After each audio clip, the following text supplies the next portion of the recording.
ससुराल की बाल मजदूरी। ना जी ना, इस लड़के से मैं अपनी बेटी का रिश्ता नहीं करूंगी। अरे तुम्हें तो पता है ना हमारी बेटी कितनी पढ़ी लिखी है, तो हमें भी हमारी बेटी के लिए ऐसा ही पढ़ा लिखा और कामयाब लड़का चाहिए। हाँ, आपने बिल्कुल सही कहा। मैं भी ना आप लोगों की बात से सहमत हूँ। उन्होंने तो जैसे ही हमारी रिया बिटिया को देखा तो मेरे पीछे ही पड़ गए थे कि मैं उनकी बेटे का रिश्ता रिया से करवा दूं। मैंने तो उन्हें बहुत मना किया, लेकिन वो मेरी बात ही नहीं माने। आखिर में मुझे यही बोलना पड़ा कि रिश्ता कहीं और तय हो गया भाई, तब जाकर उन्होंने मेरी जान छोड़ी। हमारी बेटी है ही इतनी काबिल कि सबको पसंद आ जाती है। पढ़ाई में हमेशा अव्वल रही है, अपनी जॉब भी अच्छे से करती है। बहुत हार्डवेयर है मेरी लड़की। हार्डवेयर नहीं होता माँ। शांति और उसकी पड़ोसन बात कर रहे थे कि तभी वहाँ रिया और उसके पापा भी आ जाते हैं। हार्ड वर्किंग होता है।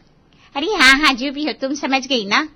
तुम भी अपनी अंग्रेजी झाड़ना नहीं छोड़ सकती। जब बोलना नहीं आता तो बोलना जरूरी है क्या? अरे क्या हो गया, मेरी बेटी इतनी पढ़ी लिखी है, उसकी वजह से कम मुझे कुछ अंग्रेजी के शब्द तो जानने को मिले। भले ही सही से बोल नहीं पाती, लेकिन कुछ नया तो सीख रही हो ना। हाँ पापा, क्या आप भी मम्मी को परेशान करते हो? मम्मी जो बोलती है ठीक बोलती है, कोई बात नहीं। वैसे भी धीरे धीरे तो सीखता है इंसान। हाँ भाई साहब, रिया बिटिया बिल्कुल सही कह रही है। वैसे मानना पड़ेगा, हमारी रिया बिटिया सच में बहुत समझदार है। हाँ, हमें हमारी बच्ची पर गर्व है। अच्छा मिसेस शर्मा, उस रिश्ते का क्या हुआ? अरे हाँ, वो अगले हफ्ते रिया बिटिया को देखने आ रहा है। चलो ठीक है, हम तैयारी शुरू करते हैं। एक हफ्ते बाद रिया को देखने के लिए लड़के वाले आते हैं। लड़की तो सुंदर और सुशील है। जी बिल्कुल, हमारी लड़की बहुत समझदार भी है, पोस्ट ग्रेजुएट है, स्कूल में हमेशा अव्वल आती थी। उसके अलावा भी अलग अलग 5 डिग्रियां है। देखिए, डिग्रियां तो अलग बात है, लेकिन हमें तो बस ऐसी लड़की चाहिए जो हमारे घर को अच्छे से संभाल ले। और हमें क्या चाहिए, हमारा लड़का भी बहुत पढ़ा लिखा है, MNC कंपनी में जॉब करता है। मेरे हिसाब से तो दोनों की बन जाएगी। जी बिल्कुल सही कहा आपने। देखिए, हमारी तरफ से तो ये रिश्ता पक्का, हमें लड़की पसंद आ गई है। अब आप बता दीजिए। जी, हमारी तरफ से भी रिश्ता पक्का ही समझिए। इस तरह रिया का रिश्ता तय हो जाता है और बस फिर अच्छा सा मुहूर्त देखकर चट मंगनी और पट ब्याह भी हो जाता है। शादी के बाद, बहू, अब कुछ दिनों के लिए रसोई की जिम्मेदारी तेरी है। मैं भी तो देखूं कैसे संभालती है तू। जी ठीक है मम्मी जी। तो आज तेरी पहली रसोई है, खाना तुझे अकेले बनाना होगा। ओके मम्मी जी। रिया रसोई में जाती है और सबके लिए खाना बनाकर लाती है। उसके बाद खाना परोसती है। विमला खाना खाती है, पर उसके मुंह पर कोई खुशी नहीं दिखती। चाची, खाना बहुत अच्छा बना है। Thank you Pinky. वेलकम चाची। हाँ बहू। क्या हुआ मम्मी जी? इसमें नमक कितना कम है, ना ही इस पे कोई मिर्च मसाला है। मम्मी जी, मैंने तो डाला था, लगता है कम रह गया। काम में रह गया, इसीलिए तो बोला है मैंने, अभी तुम्हें बहुत मेहनत करनी होगी। अभी तो कुछ खास आता नहीं, जिंदगी में बहुत कुछ करना है, तो जरा अपने जीवन में ध्यान दो। हाँ, रिया की आज पहली रसोई थी और उसी वक्त उसकी गलतियां बताती जाती है। फिर जब शाम को रिया किचन में खाना बना रही थी, तब उसने गैस पर दूध रखा हुआ था कि उसका फोन बजता है। अरे मेरा फोन तो बाहर है, अभी लेकर आती हूँ।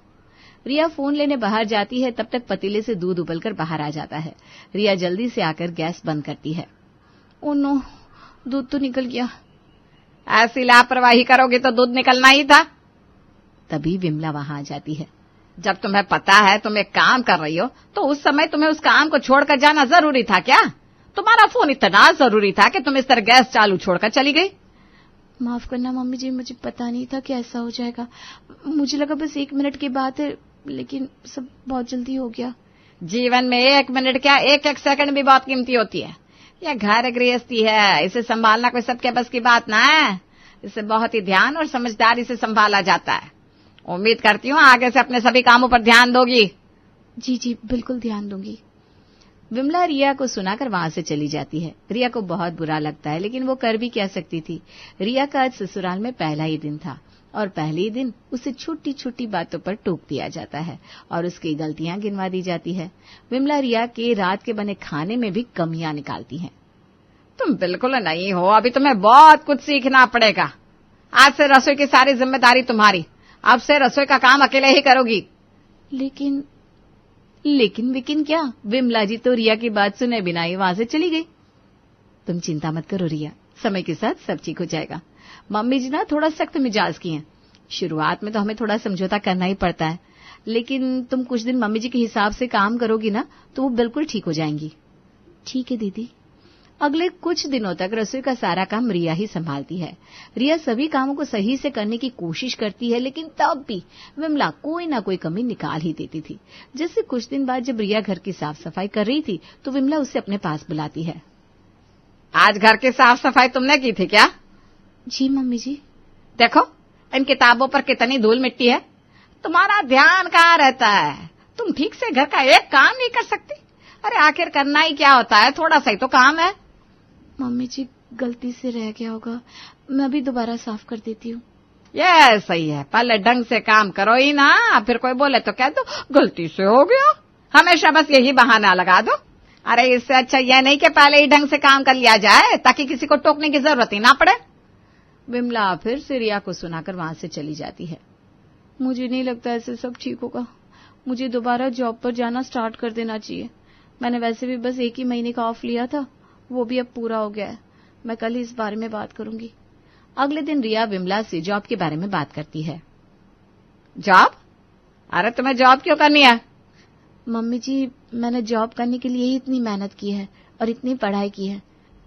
अगर मुझे जॉब करनी ही नहीं थी तो मेरी पढ़ाई का क्या फायदा? तुम्हारी पढ़ाई का तो वैसे भी कोई फायदा नहीं लगता मुझे। इतनी पढ़ाई करके तुमने आखिर सीखा ही क्या है? ना तो तुम घर का कोई एक काम ढंग से कर पाती हो, ना ही खाना ठीक से बना पाती हो। मैं सब जानती हूँ तुम घर के कामों से बचने के लिए जॉब करना चाहती हो ना। अरे भाई आखिर तुम्हें जॉब करने की जरूरत क्या है जब मेरा बेटा इतना अच्छा कमाता है? क्या तुम्हारी सभी जरूरतें पूरी नहीं होती? ऐसा कुछ भी नहीं है मम्मी जी, मैं घर के कामों से बचने के लिए ऐसा नहीं कर रही हूँ। मैं बस लाइफ में कुछ करना चाहती थी, अपना खुद का नाम कमाना चाहती थी, इसीलिए मैंने इतनी पढ़ाई की ताकि मैं कुछ बन सकूं, अपने पैरों पर खड़ी हो सकूं। देखो मुझे तो पसंद नहीं कि तुम जॉब करो, पहले तुम घर को अच्छे से संभालना सीख लो। अभी तुम्हें और कोई काम है नहीं, सिर्फ घर ही संभालना है, लेकिन तुम्हें तो घर संभालना ही नहीं आता। अरे तुम जॉब करोगी तो दोनों चीजें एक साथ कैसे संभाल पाओगी बताओ? मैं संभाल लूंगी मम्मी जी। नहीं, फिलहाल तुम रसोई पर ध्यान दो। वैसे भी मुझे अभी तुम्हें बहुत कुछ सिखाना है। विमला रिया को इतनी कड़वी कड़वी बातें बोलती है कि रिया के दिल में वो सारी बातें चुभ जाती है। वो कुछ सोचती है और रोने लगती है। तभी वहां पायल आती है। रिया, मम्मी जी की बातों को दिल से मत लगाओ। दीदी कैसे ना लगाओ मन पे? मैंने बचपन से लेकर आज तक इतनी मेहनत की है, लेकिन आज कुछ ही पलों में सब मिट्टी में मिल गया। मेरी पढ़ाई की, मेरी टैलेंट की किसी को कोई कदर नहीं है। मैं लाइफ में बहुत कुछ अचीव करना चाहती थी और मैंने अचीव किया भी। शादी से पहले सब ठीक था, लेकिन शादी होने के बाद तुरंत सब कितनी आसानी से बदल गया। उन्हें बस मेरी छोटी छोटी कमियां ही नजर आती है। रिया, शादी के बाद सब बदल ही जाता है, हमें ही सब एडजस्ट करना पड़ता है। क्यों दीदी, क्यों सिर्फ हमें ही एडजस्ट करना पड़ता है? हमारे काम की किसी को कदर क्यों नहीं होती? ये तो मैं भी नहीं जानती रिया, लेकिन यही समाज की रीत है, तो इस रीत को बदलना चाहिए। अगले कुछ दिनों तक रिया काफी उदास रहने लगी थी। फिर अगले दिन सुबह पायल की बेटी पिंकी, चाची मुझे खाना खाना है, खाना ला दो। मैं क्यों खाना लेकर आऊं? जाकर खुद खाना डालकर खा लो। सिर्फ खाना डालना ही तो है ना, बाकी बना हुआ तो रखा है।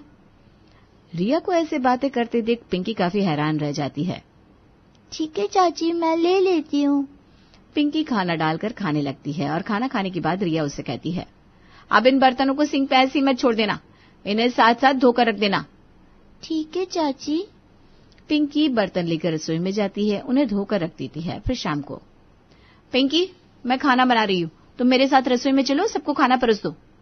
लेकिन चाची मुझे भी स्कूल का होमवर्क करना है।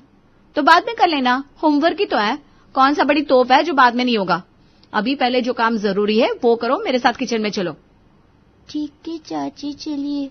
पिंकी को मजबूरन रिया की बात माननी पड़ती है और वो उदास होकर रसोई में जाती है। उसके बाद वो सबको खाना परोस कर देती है। अरे पिंकी बेटा, आज खाना तुम क्यों लेकर आ रही हो? तुम्हारी मम्मी और चाची कहाँ है? वो दादी, मम्मा और चाची रसोई में है। तो तुझे काम करने के लिए किसने कहा? किसी ने नहीं, मैं बस उनकी मदद कर रही हूँ।